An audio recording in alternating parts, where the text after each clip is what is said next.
de paso para poner en duda la reputación.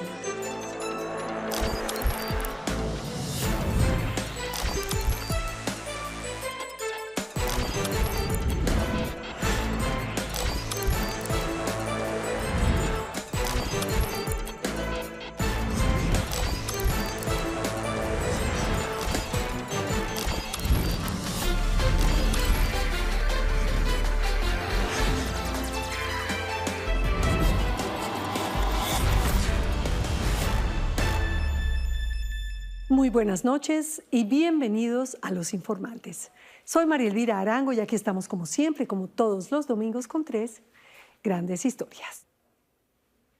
El secuestro lastimosamente volvió a ser noticia en Colombia. Solo el año pasado, este crimen horrible creció más del 100% y más de 600 personas fueron secuestradas.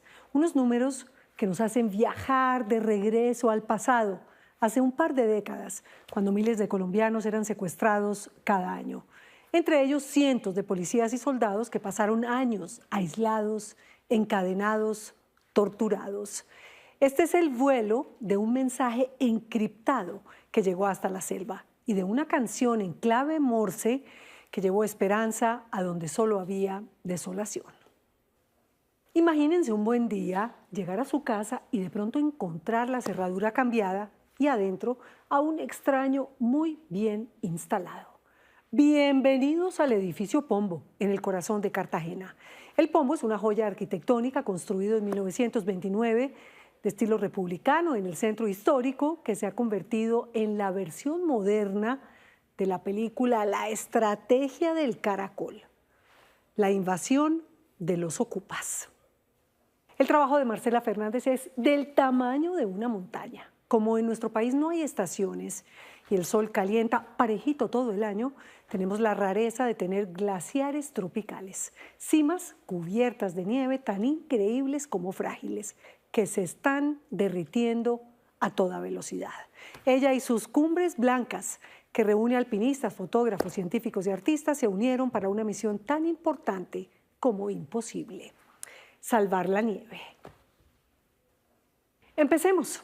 En el año 2010, en Colombia, los secuestros eran pan de cada día y decenas de miembros de la fuerza pública estaban en poder de la guerrilla. Entonces, un grupo de militares, publicistas y músicos se unieron para una sola misión: mandar a las selvas de Colombia un mensaje encriptado a los policías y militares secuestrados.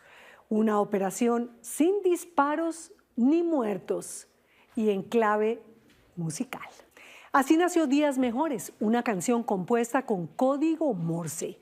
Diego Rubio desempolvó ese himno a la esperanza que durante años fue uno de los secretos mejor guardados de la inteligencia militar colombiana. Escucha este mensaje, hermano.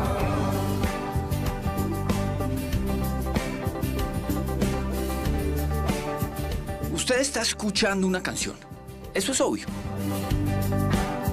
Pero la verdad es que usted está escuchando mucho más que música. Póngale atención a ver si nota algo raro. Escucha este mensaje, hermano. ¿Ahora sí notó algo diferente? Bueno, no se preocupe, acá se lo explico. Se trata de Días Mejores, una canción grabada con clave Morse. Sí, ese pi, pi, pi, pi, pi que está debajo de la música es código Morse. Óigalo solo. Y ahora, óigalo mezclado. Días Mejores es una balada con un mensaje encriptado para los policías y soldados secuestrados por la guerrilla de las FARC. Un himno al aguante, a la solidaridad, a la esperanza. Y uno mira la canción y la canción es una letra muy positiva. Cuando dice estoy seguro, vienen los mejores días, siento lo mismo que sentí en ese momento, un brote de esperanza. Como volver a restaurar la esperanza en las personas, eso es algo grande. Pronto volveremos a vernos. Y Días Mejores sí que fue, sí que es algo grande. Vienen mejores días. Una campaña creativa que se convirtió en una operación militar. O mejor, una operación militar única en la historia en forma de campaña. Una canción que lleva camuflado, y nunca mejor dicho, un mensaje en clave Morse. El código Morse, pues sí, está cifrado, es escondido. La letra empieza contando eso, ¿no? Cuando estoy en medio de la noche pensando en los que más quiero, pienso en mi familia y no sé qué. Y hay una parte que dice, escucha este mensaje, hermano. Y empieza el código Morse ahí. Y ve uno los acordes de la canción. Ti, ti, ti, ti, ti, ti. El código Morse es un sistema de comunicación creado hace 200 años en el que señales de luz o de sonido o incluso movimientos representan palabras y frases. En este caso, es una secuencia auditiva, pitidos y bips dentro de una canción esperanzadora. Y eso suena 3 veces en la canción. 3 veces en la canción. Un miembro de la fuerza pública, en su entrenamiento, le enseñan a reconocer código clave Morse. No todos, pero si uno hace cursos especializados, sobre todo cursos de combate, tiene la posibilidad de recibir ese tipo de formación. Pero con que lo entendiera una sola persona era suficiente para pasar el voz a voz. Puede que para un oído común y corriente, como el mío, y tal vez como el suyo, el código escondido dentro de días mejores parezca más una alarma o un camión echando reversa que un mensaje oculto. Pero el bip, bip, bip de días mejores resulta clarísimo para quien ha sido entrenado en clave Morse. Dice textualmente, 19 liberados, siguen ustedes, ánimo. En ese momento se habían hecho otras operaciones militares en el país. Nosotros les podíamos decir 19 liberados, siguen ustedes. Y estén preparados para irse, porque vamos por ustedes o ustedes pueden lograr su libertad. Sí, no los estamos dejando solos, estamos pensando en ustedes. Nos mirábamos en el estudio las caras y decíamos, ¿esta vaina va a funcionar o no? Pero funcionó. La canción y operación militar Días Mejores ganó premios de publicidad en varios países. Entre ellos, un león del Festival de Cannes. Vea, usted nunca va a tener esto. Tal vez el reconocimiento más importante del mundo, el que ha sido llamado, apelando al cliché, el Oscar de la publicidad. Ahí ganamos en innovación y a partir de ese momento, pues, por supuesto, se envió el código a todos los festivales y en todos ganó. No estábamos pensando tanto en ganarnos un premio, estábamos pensando en hacer algo genuinamente sentido que le pudiera ayudar a alguien a sentirse mejor.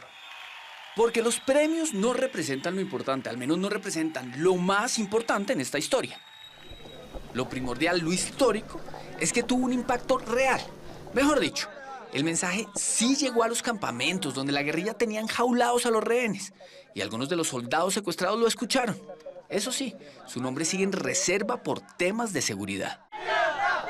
Tuvimos 2 casos de éxito. Cuando una persona es secuestrada y es hace parte de la institución y logra ser rescatada o fugarse, viene un proceso donde se hacen unas entrevistas. ¿Qué decían ellos? Que les había llegado ese mensaje escuchando la canción, que eso los motivó. Son tantos los casos de éxito en el uso del código Morse que necesitaríamos un programa aparte solo para mencionarlos todos. Por ejemplo, el del prisionero en Vietnam que durante una entrevista parpadeó varias veces en clave Morse para enviar un mensaje de auxilio, me están torturando. O el del rehén que durante el secuestro de un tren en los Países Bajos envió a la policía un SOS a través de luces que reflejaba con un espejo. El poder de las ideas puede solucionar cualquier problema en la vida. Es una genialidad de esos creativos. Y los cerebros detrás de semejante genialidad son estos 3 hombres que nos hablan de la canción con mensaje encubierto como si fuera una hija que hoy los llena de orgullo. El primero, José Obdulio Espejo, coronel retirado del ejército. ¿Coronel? Uno nunca debe ser militar. El segundo, un publicista. Yo soy Alfonso Díaz, soy creativo. Y el tercero, claro, un productor musical. Carlos Portela, todo el mundo me dice Portela. Pero, un segundo. Para entender bien de qué va esta historia, tenemos que devolvernos al 2010, el año en que el conflicto interno colombiano dejó más de 250.000 personas desplazadas por la violencia, más de 400 miembros de la fuerza pública muertos en combate y más de 500 víctimas de minas antipersona. Yo también quiero que las personas que vean esto entiendan, sobre todo las nuevas generaciones, entiendan que en ese momento habían personas secuestradas en el monte con alambre de púas. Hubo una cantidad de secuestros masivos de tropas, golpes muy contundentes. Eran un elemento que utilizaba la guerrilla de extorsión para la sociedad colombiana, para el Estado colombiano y, lógicamente, para las fuerzas militares. Precisamente hace 16 años, el país ostentaba un título que no debe enorgullecer a nadie. estaba entre el top mundial en número de secuestros y retenciones ilegales. Alrededor de 300 personas estaban en poder de la guerrilla. Y aunque las cifras varían de una fuente a otra, los números dicen que más del 10% eran policías y militares, rehenes confinados en campamentos guerrilleros, que más que eso parecían campos de concentración en medio de la selva. Una persona que muchas veces puede estar amarrado a un árbol encadenado, como se sabía que estaban muchas personas secuestradas que las encadenaban. Y en medio de la noche y del frío, ¿en qué piensa esa gente? Y es como si los hubieran metido en una cabina y durante 10 años no supieran nada de lo que pasaba en el exterior. Siempre la realidad supera la ficción. Parece efectivamente una historia de ficción, una película, una novela, pero no lo es. Es una campaña músico-militar de la vida real que estuvo en reserva durante años hasta que fue desclasificada. Algo así como el secreto mejor guardado de la comunicación estratégica de las Fuerzas Armadas de Colombia. Era comunicación, que es transparente, pero englobada o embalada en un paquete de operación militar secreta. Nadie podía saber de esto. Nosotros nunca hablamos de esto como código Morse ni como nada. Pues, ¿cómo han callado? Porque tenemos que mantener el secreto y seguir en silencio. Yo creo que ni mi mamá sabía. Quiero mostrarle también unos premios de publicidad que tengo ahí. Todo empezó en el Departamento de Comunicaciones del Ejército Nacional, en el despacho del coronel José Obdulio Espejo. Espejo es periodista, experto en información militar, y tenía una misión: hacerles llegar un mensaje de esperanza a los secuestrados, decirles que los iban a liberar, que aguantaran. Tremendo reto. ¿Cómo comunicarnos con esos miembros de la institución que estaban encadenados en las selvas de Colombia? ¿Cómo llegarle a un ¿Cómo secuestrado? llegar? Exactamente. Sí. Pero las entregas que hubo de los soldados secuestrados nos dieron luces. Porque en las entrevistas a esos muchachos que recuperaron la libertad, nos dimos cuenta que había un vehículo por el cual llegaban mensajes, que era la radio. La información que compartían los secuestrados liberados o fugados era clara. El objeto más preciado que les permitían tener en la manigua era un radio viejo. Y a través de ese transistor, escuchaban todas las noches un programa llamado Voces del Secuestro, donde sus familiares y amigos les enviaban mensajes, les decían que los querían, que los esperaban, les contaban cómo estaban creciendo sus hijos. Estoy muy feliz porque en el colegio soy la mejor estudiante de mi curso. Pero también sintonizaban las emisoras que las Fuerzas Armadas tenían repartidas por todo el país. Empezamos a adquirir emisoras donde no llegan las emisoras comerciales, que es donde estaban esos secuestrados. Entonces ahí se colocaba música y entre las canciones se mandaban mensajes. ¿Qué tipo de mensajes? Mensajes institucionales diciéndoles, ustedes son importantes para nosotros, pero también teníamos mensajes grabados de las familias. Nos llegaban cartas. ¿Cuántas emisoras tenían más o menos en ese momento? En ese momento más o menos entre 250 a 300 emisoras. Con todos esos datos en una carpeta, Espejo tocó las puertas de la agencia donde trabajaba el publicista Díaz. Necesitaba que lo ayudara urgente a cranearse de una manera audaz, transgresora, para comunicarse con sus compañeros que estaban retenidos en condiciones infrahumanas. El reto era comunicarnos con ellos sin que eso significara peligro. Claro, porque un mensaje que les llegue a los captores y los matan. Ahora el siguiente paso es ponerme en contacto con alguien que fuera capaz de hacerlo. Nos conocíamos desde hace mucho tiempo, o sea, con Portela. Cuando yo le dije, mire, hermano, yo tengo este proyecto, pero no sé cómo llevarlo a cabo. Díaz trabajó durante 23 años como creativo en agencias de publicidad. Portela tiene desde hace 20 años un estudio de grabación. Y entre los dos le dieron forma a la canción para los secuestrados, la canción de la esperanza. Pero antes de grabar Días Mejores, le trabajaron a una idea que, digamos, que no funcionaba tan bien. En un primer momento, a nosotros se nos ocurrió, contemos chistes, como la Nena Jiménez. Claro. Entonces, la Nena Jiménez era famosa por contar chistes, pero chistes con groserías. Pues lo que pasaba era que a cada grosería le ponían un pip, pip, pip. En un chiste de 30 segundos, eran 20 segundos de grosería y eso no tenía ningún sentido. No, eso fue un caos. O sea, pues porque yo contando la idea era... Entonces, pip, pip, pip, pip, pip, pip. También pensaron en inventarse un producto ficticio y hacerle un jingle, una cuña radial, pero resultaría muy corto y el mensaje no se entendería bien. Fue entonces cuando apareció la idea ganadora. Ahí Portela me dijo que lo hiciéramos en una canción. Fueron 11 meses de trabajo duro y parejo.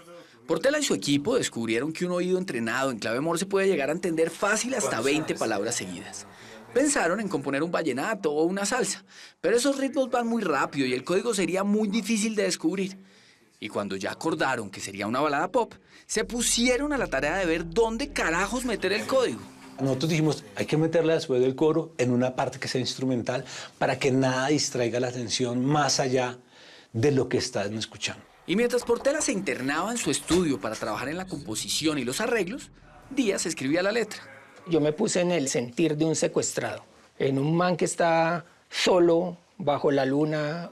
Hasta que días mejores vio la luz, vio el sol. Cuando estoy en medio de la noche. Y sus creadores dicen, más en serio que en chiste, que a partir de ahí ellos también vivieron algunos de sus mejores días. Siento ganas de cantar. Un día me llamó Portela y me entregó el CD. Y me dijo, ahí está. Yo me fui para la agencia, me puse mis auriculares. Cuando ¡pan! Empezó a sonar esa vaina y yo, ¡wow! Aquí está el código. Yo no. Qué cosa tan brutal. El orgullo y las fuerzas. Semejante canción tan brutal, grabada en las voces de los cantantes Natalia Gutiérrez y Ángelo, no sonó en las grandes emisoras de las grandes ciudades. Aterrizó solamente en los diales de las emisoras que tenían las Fuerzas Armadas en las regiones selváticas y montañosas donde estaban los secuestrados. Y sonó durante meses, y un par de secuestrados la oyeron, e identificaron el mensaje y regaron la voz y se aferraron a ella. Y recuerdo el momento de cantarla, ¿no? Cuando llegan los cantantes y yo decía, marica, esa mierda. Me erizaba la piel escuchar a ellos cantando eso. Estoy seguro, vienen mejores días. Y recordar que gracias a esa canción sí llegó la esperanza y que sí hubo un par de personas que recibieron el mensaje. Total, o sea, eso es lo que le hace sí, que las lágrimas se le vengan. por eso te digo, uno jura ante la bandera servir.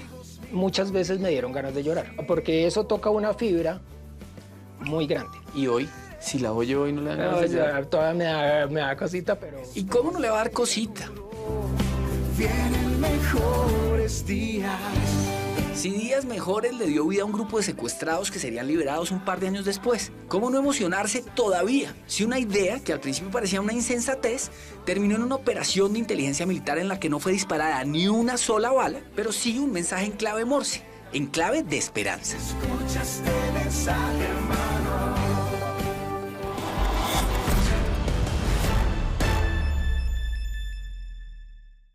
El cuento de días mejores y el código Morse ha llamado la atención incluso a productores en Hollywood que han mostrado su interés en hacer una película. Ya veremos en qué termina este cuento, que parece sacado efectivamente de un guión de un largometraje.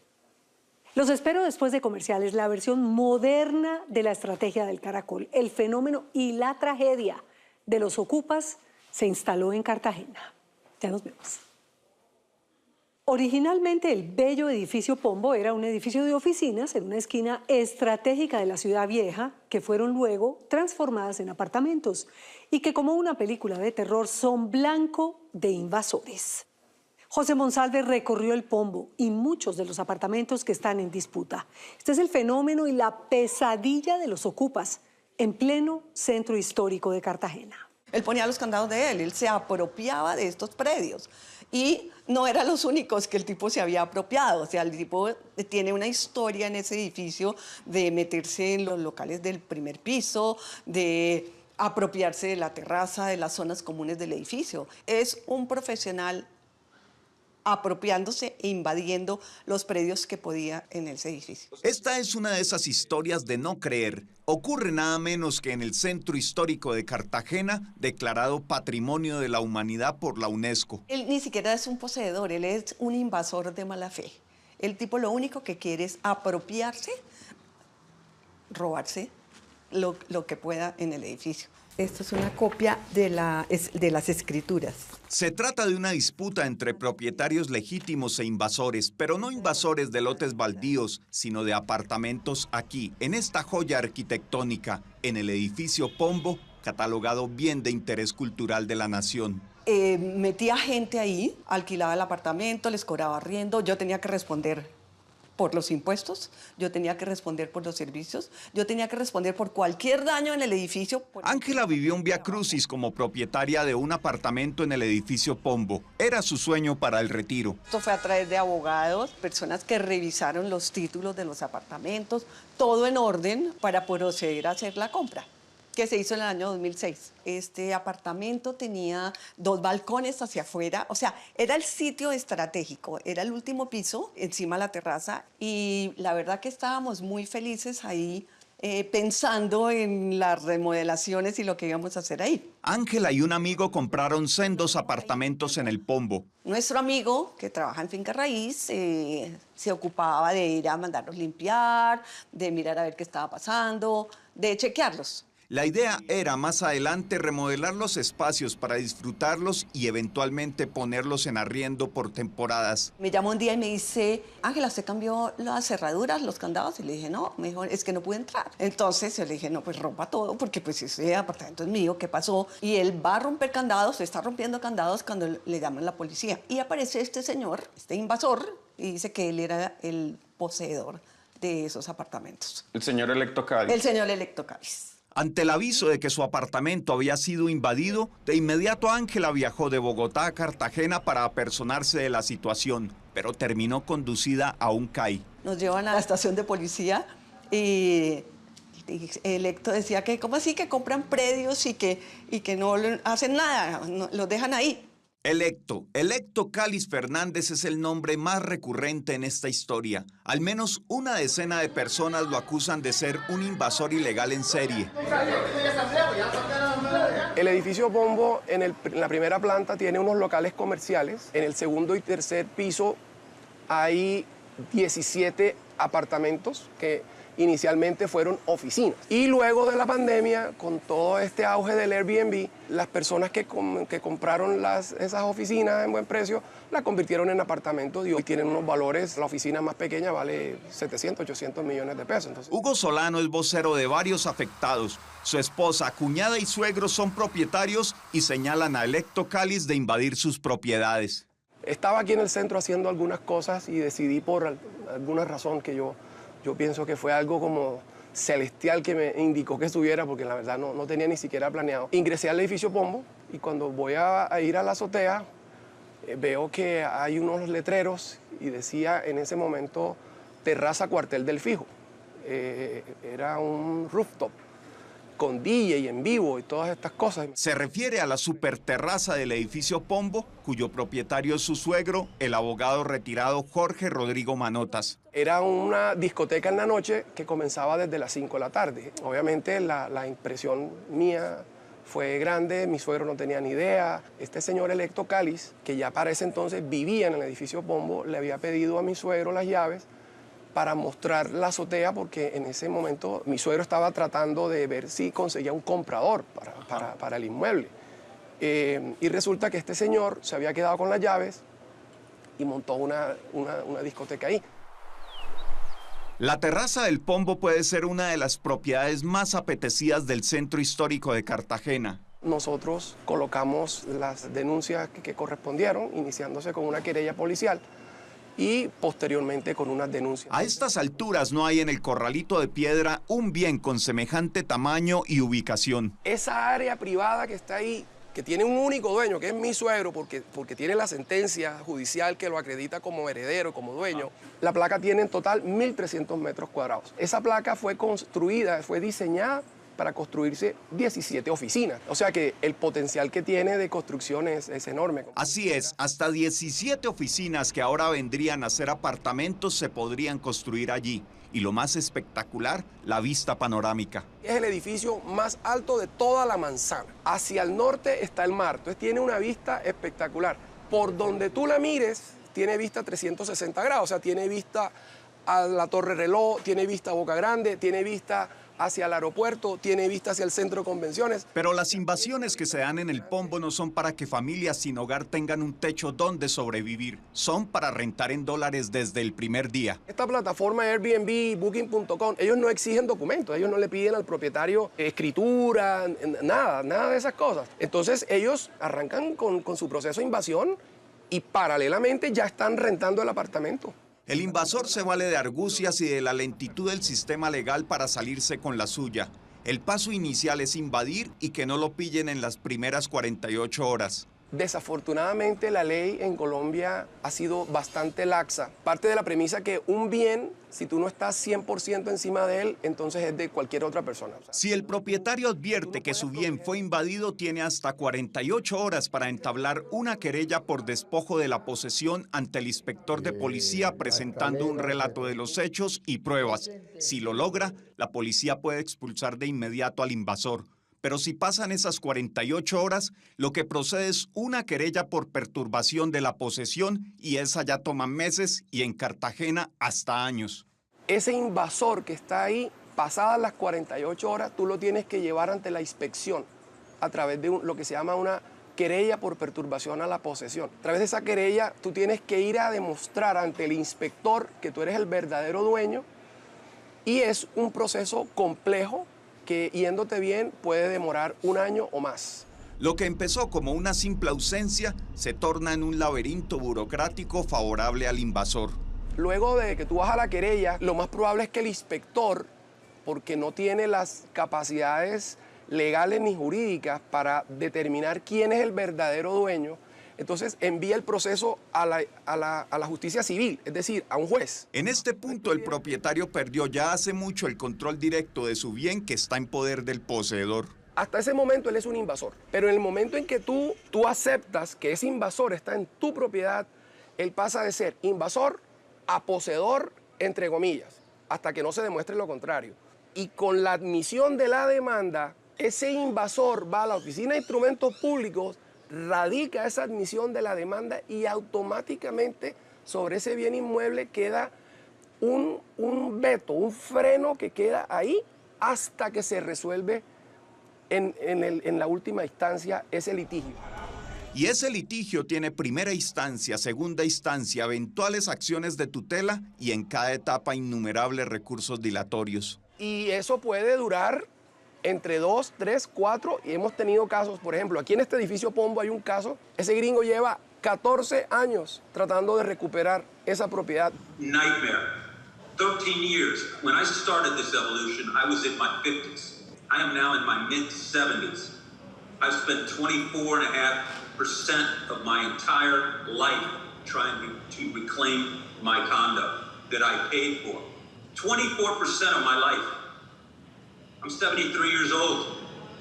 It's crazy. Su nombre es Denis John D'Antonio. Es gringo y hace casi 15 años compró el apartamento más grande del edificio Pombo. My first visit to Cartagena was back in the early 2000s. I was flying a lot to Colombia, and I decided to pick Cartagena to buy a property there so I could retire once I was finished working. So my administrator informed me that my locks had been changed, and he wanted me to come down and see what the problem was. I arrived down there, and I saw that Electo had removed my locks and placed his locks on my unit. And what did you do? I had some I had some tools with me. Power tools with me. I cut the locks off.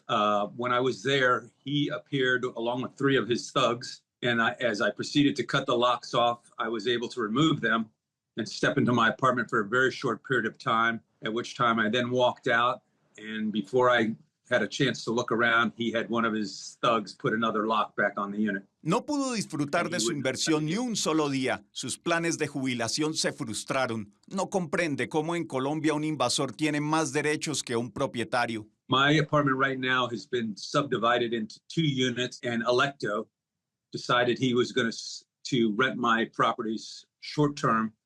He's basically a thief, a liar, a manipulator, and a thug. Este pleito dañó por completo su visión no solo de Cartagena, sino de Colombia. It's not only affected me and the other people that lost their properties in Cartagena, but it has given Cartagena a bad name around the world. How can you let a city like Cartagena, that's a world-class city, it's the playground of Latin America, how can it be so polluted with such a contaminated judicial system? How is that possible? Precisamente pudimos ingresar al edificio visitando un apartamento en renta y así constatamos lo que nos decían los dueños legítimos afectados por las invasiones. El asunto es preocupante. En España se trata de un fenómeno visible y creciente con más de 16.000 casos anuales por ocupación ilegal de viviendas. En Colombia ni siquiera se llevan estadísticas. De repente nos enteramos que el señor de enfrente había hecho un hueco en la pared y se había pasado para un apartamento y había invadido nuestra propiedad. Internamente. Internamente. Por una pared. Partió la pared internamente y se metió y lo tomó en posesión. Lo más sorprendente de lo que ocurre en el edificio Pombo es que los distintos afectados señalan a Electo Cáliz, pero como ante la ley civil cada bien es independiente, no tiene incidencia al alegar que el invasor de todos es el mismo personaje. Lo alquilan diariamente, normalmente ganan 600, 700 mil pesos por noche, ahora en temporada piden hasta 1.200.000. Mientras los procesos legales se dilatan, los invasores explotan la propiedad dejando a los dueños como simples espectadores. Mi nombre es Jorge Rodrigo Manotas Trujillo. Soy abogado de la Universidad de Cartagena y de la Universidad de Texas en Dallas. Pero ni el ser abogado en retiro le sirvió a don Jorge para tener a salvo su propiedad. Invoco pues la intervención hoy de la fiscal general actual, la doctora Luz Adriana Camargo, que sé que tiene magníficos procederes. La administración de justicia y cierta administración pública que son venales. Don Jorge, conocedor del sistema judicial en Cartagena, cree que tras la inoperancia lo que hay es corrupción. ¿Y la ley les permite eso a los invasores? Pues, ¿cómo le parece? El dinero es el que corrompe todo.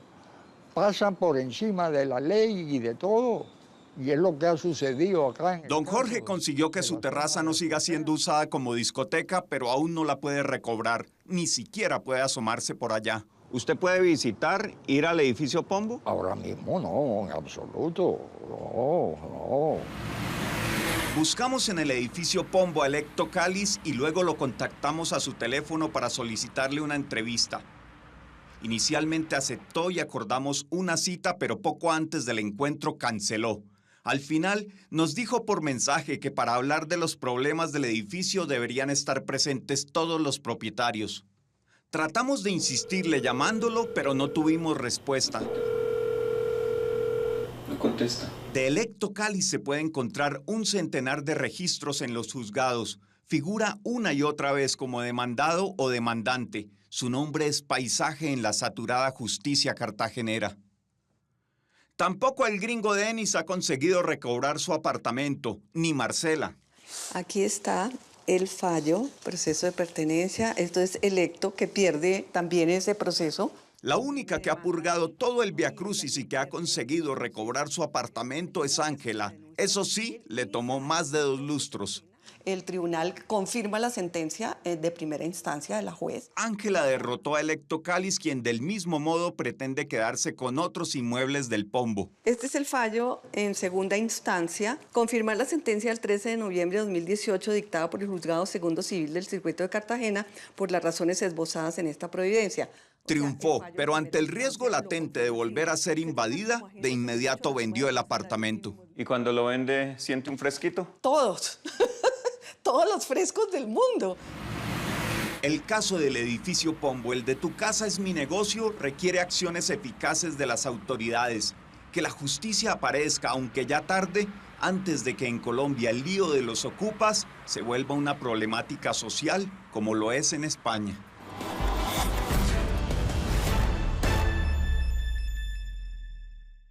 Los choques entre propietarios legítimos del Pombo y los ocupas, liderados por Electo Cáliz, han requerido más de una vez la mediación de la policía.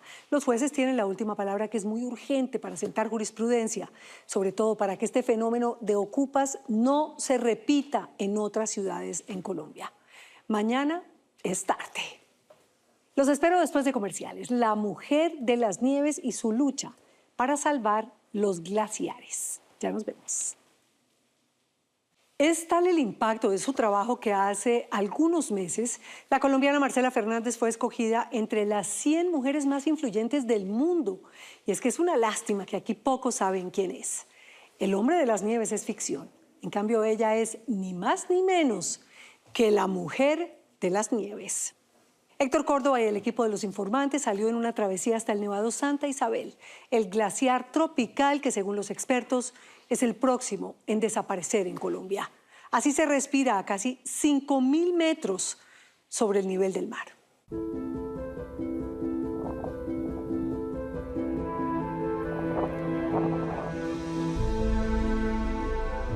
Yo soy una persona muy friolenta. Mis amigas siempre me decían que no saben cómo terminé yendo a glaciares y yo duermo con medias en la costa.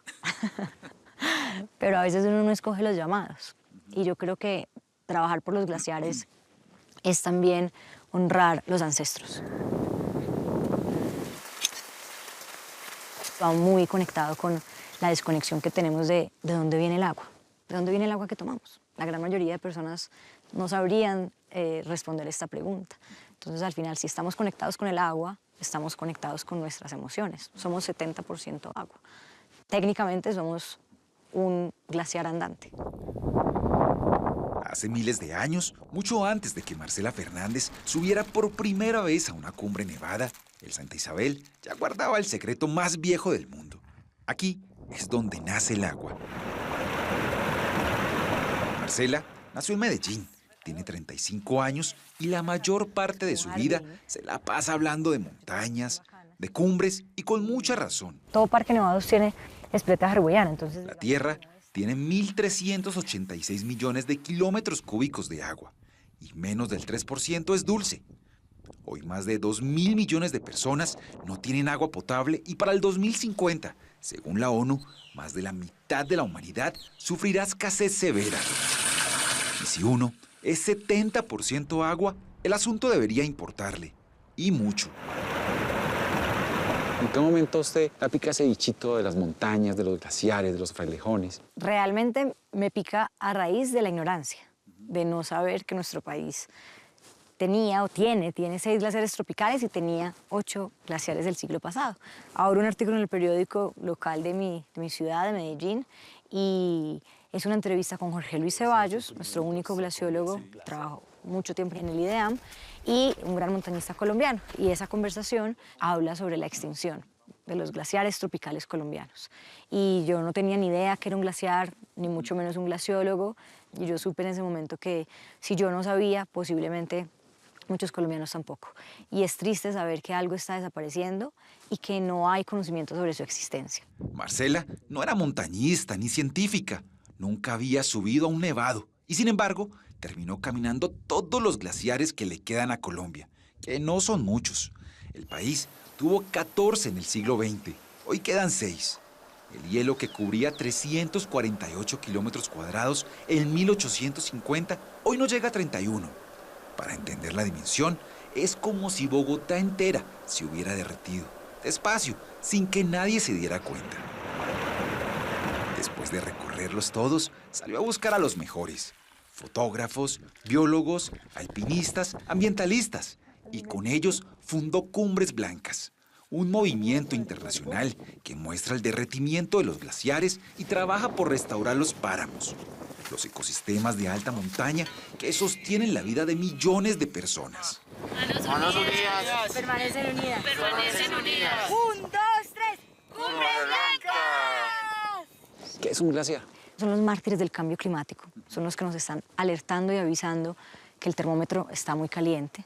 Ellos son los archivos y las bibliotecas de la humanidad, porque guardan en esa información congelada pues toda la historia de la humanidad, las eras de hielo, y cuando se derriten, las morrenas también marcan esas estrías geográficas que nos permiten ver y leer el tiempo pues a través de la historia.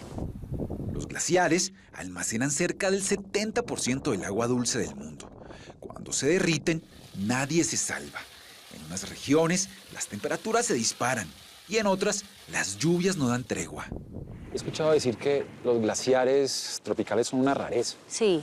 ¿Por qué son tan raros? Pues realmente los nuestros son además ecuatoriales. En un país que no tiene estaciones, tener nieve es una cosa casi que es como un oxímoron, ¿sí? Es paradójico. ¿Qué hace que nuestros glaciares sobrevivan? Que están a la altura. O sea, están por encima de los 5.000 metros. Los que estaban por debajo de los 5.000 fueron los primeros en desaparecer. Que Colombia tenga glaciares es en sí mismo una rareza geográfica. El país no tiene estaciones, está cruzado por el Ecuador. El sol pega vertical y parejo todo el año. Y sin embargo, en 6 cimas que superan los 4.900 metros, la nieve sobrevive, o sobrevivía. Son glaciares ecuatoriales, los únicos del mundo en esta latitud, repartidos entre 4 volcanes y 2 sierras nevadas. El Ruiz, el Tolima, el Huila, el Santa Isabel, la Sierra Nevada de Santa Marta y la Sierra Nevada del Cocuy. Todos únicos, todos en extinción. Para subir al Nevado Santa Isabel, o Poleca Casué, como lo llamaban los quimbaya, que en su lengua significa doncella de las nieves, hay que llegar primero a Santa Rosa de Cabal, uno de los pueblos más bonitos del eje cafetero, y subir en camioneta 4x4 por una carretera que se pone cada vez más estrecha. Desde abajo y a mitad de camino aparece entre las nubes el imponente Nevado del Ruiz.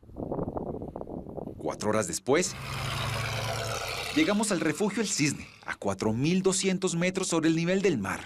Dormimos con ropa y 3 cobijas encima porque el frío entra por las paredes de madera desde que oscurece. La tarde anterior a la subida nos toca aclimatarnos, haciendo una caminata de 5 kilómetros para evitar el soroche o mal de altura. En el arnés es muy importante la posición. Nos probamos el arnés, el casco y los crampones, unos zapatones metálicos con puntas que se clavan al hielo y permiten caminar en la nieve. Fueron diseñadas principalmente para tener esa tracción sobre esas superficies congeladas.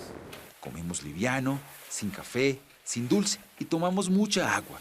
Todo bajo el ojo de Sebastián, guía de alta montaña, un tipo que conoce estos páramos y volcanes como la palma de su mano. La idea de mañana entonces es ¿cuál, Sebastián? ¿A dónde nos va a llevar? ¿Qué vamos a hacer? Bueno, el día de hoy pues es para hacer una aclimatación previa, ¿no es cierto? Estamos casi a 4.200, venimos de 1.900 metros, entonces toda la dinámica de hoy al parar, observar, ¿no es cierto?, interpretar, también es aclimatar nuestro cuerpo, que nuestro cuerpo sienta la altura, ¿no es cierto? Hoy vamos a pernoctar aquí justo en el refugio del Cisne, es el único refugio de alta montaña que hay en Colombia con estas características. ¿Pero usted se queda o se va para cumbre? Al día siguiente nos levantamos a la 1:30 de la madrugada. Afuera, el termómetro marca 3 grados bajo cero. Está oscuro y aunque uno sale con 3 capas de ropa térmica, botas, guantes, gorro y casco, el frío se mete igual. Hoy en día solo podemos apreciar una franja muy mínima. Ya toda la capa glacial en las 3 cumbres la perdimos. El ascenso se complica desde el principio. Lo que desde abajo parecía un sendero, lo cortan a cada rato peñones, quebradas, tramos donde no tenemos más opción que agarrarnos de las piedras con las manos. Estamos en un lugar donde estaba la nieve hasta febrero 24 del 2003. Aquí tenía 4 metros de espesor el glaciar. Seguimos caminando y entonces aparece entre la neblina el glaciar del Nevado Santa Isabel. Estar sobre esta roca nevada en medio de la nada es como pisar otro planeta. Y bueno, vamos a empezar nuestra caminata glaciar. Y en ese momento, cuando el oxígeno apenas llega al cerebro, se siente algo difícil de explicar. Una mezcla de alegría por haber llegado y de tristeza profunda por saber que esta nieve donde estamos parados tiene los días contados. Bienvenido a los glaciares tropicales, hermano. Brian Bermúdez es guardaparques del Parque Nacional Los Nevados. Tiene 37 años y trabaja en estas montañas desde hace tiempo. Se enamoró del Santa Isabel la primera vez que lo pisó y desde entonces no ha podido irse. En el bolsillo carga siempre un pequeño perezoso de peluche que lo ha acompañado a cada cumbre, a cada emergencia, a cada amanecer. Dice que es su amuleto y uno le cree. Hoy en día tengo la convicción de que quisiera incluso morir en estas montañas, quiero seguir haciendo mi vida en estas montañas. Conocí al amor de mi vida en estas montañas, entonces es un lugar muy especial para mí que me hace querer siempre estar acá y hacer acciones que vayan encaminadas a proteger estos espacios. Pero Brian también ha sido testigo del retroceso, año tras año, metro a metro. Sus fotos muestran el cambio mejor que cualquier gráfica. Que hace muy poco el glaciar estaba en este punto y acaba de retroceder, por eso está tan blandito el suelo. Lo que antes era hielo macizo, hoy es pura roca pelada. ¿Se ha visto de alguna manera morir estos páramos? Y de hecho es la razón por la cual uno se toma tan a pecho el trabajo, porque uno entiende que en realidad son espacios frágiles. Uno ha evidenciado ese retroceso que vienen teniendo estos espacios, entonces nace esa preocupación de generar sensibilización en los visitantes. ¿Y le duele, Brian, ver, por ejemplo, que esto se va a perder? Sí, en realidad es triste, pero hay esperanza. Se ha venido generando esa cultura, esas buenas prácticas de visitas a la alta montaña. Tenemos la esperanza y creemos fielmente de que sí se está generando una educación al colombiano y a todas las personas que nos visitan para que podamos realizar algún tipo de acción que retrase o minimice, ¿sí?, que retarde un poco la desaparición de estos ecosistemas. El Santa Isabel es el glaciar de menor altitud del país, con una cima a 4.965 metros. Esa baja altura, combinada con las altas temperaturas y la poca precipitación de nieve, lo hizo el más vulnerable.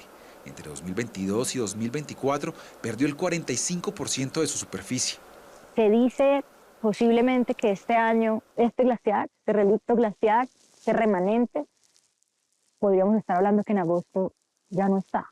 Siempre es un condicional, porque depende de la temperatura, de la meteorología, pero pues estamos ante un enfermo terminal, ante este proceso de agonía, pero al mismo tiempo es un proceso donde acompañar es aún más importante. Estamos en el Hongo, cumbre norte del Nevado Santa Isabel, el último pedazo de nieve que queda en pie.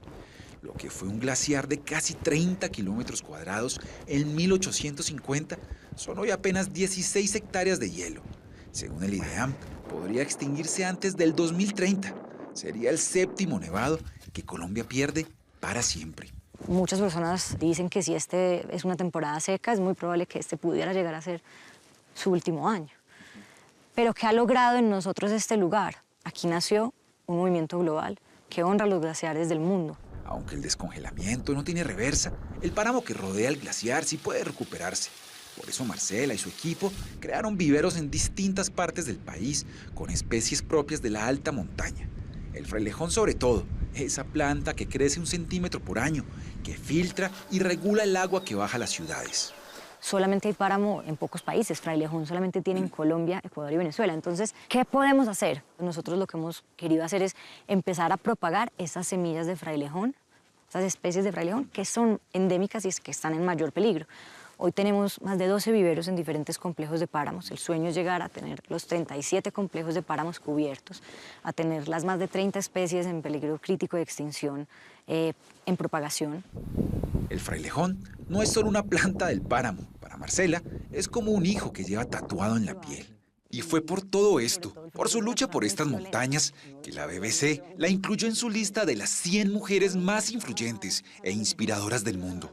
A mí me gusta decir que quienes realmente estuvieron en la lista pues fueron los glaciares, a través de una colombiana mujer que empezó con esta idea. Pero esta idea no sería posible sin un gran equipo detrás. Fue la única colombiana en una lista junto a Michelle Obama, la actriz América Ferrera y la futbolista Aitana Bonmatí. Todo por poner el nombre de nuestros glaciares en el mapa del mundo. ¿Pero sienten ustedes que es como una carrera contra el tiempo también? Nunca hemos querido verlo de manera melancólica, ni apocalíptica, ni nostálgica. De hecho, creemos que lo que hacemos puede llegar a cambiar el curso de la humanidad y de la trayectoria de nuestros glaciares, porque estamos a tiempo, todavía están con nosotros. No podemos matarlos antes de que se vayan. Todavía hay esperanza. Todavía queda mucho por hacer. Marcela lo sabe y no se queda quieta. Viaja por el mundo con una mochila y con Fito, su perrito criollo de 7 años, que la ha acompañado a más de 14 países, llevando el mensaje, consiguiendo aliados, alzando la voz por esas montañas que ella llama cumbres blancas. Sueño con la posibilidad de que, ¿por qué no el agua o los glaciares se ganen un premio Nobel de Paz? No es loco ni es descabellado, se puede lograr. Solo hay que hacer la labor que se necesita. Sueño con que los seres humanos podamos despertar. La nación Quero, en Perú, dice que la razón por la cual se están derritiendo los glaciares 7.000 años antes de lo que debería pasar es porque necesitamos descongelar emociones. Es decir, estamos evadiendo o evitando ciertos sentimientos, emociones por el estilo de vida que tenemos. Y eso hace que no podemos encontrar nuestra verdadera identidad. No hace falta subir a un nevado para hacer la diferencia. Pero después de bajar del Santa Isabel, entendimos que cualquier cosa suma, hasta la más mínima. Cerrar la llave, comer mejor, caminar más, consumir menos, andar en bici, desconectar el cargador, sembrar un árbol. Por eso, Marcela lleva años aportando su granito de arena, o mejor, su copo de nieve, con una sola obsesión: que los glaciares sigan viviendo.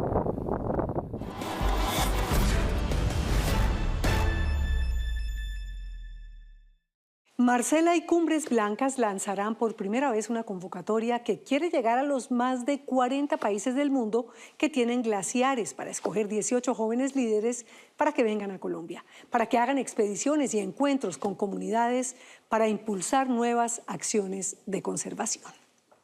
Si quieren volver a ver alguna de nuestras historias, síganos en Facebook, en nuestro canal de YouTube y ahora también las puede ver en Ditu. Descargue la aplicación y repítalos cuando quiera. Espera en Séptimo Día el abuso sexual en entornos familiares, donde debería haber protección y confianza, sigue siendo una realidad. Relatos de mujeres que guardaron secretos durante años. No se lo pierdan.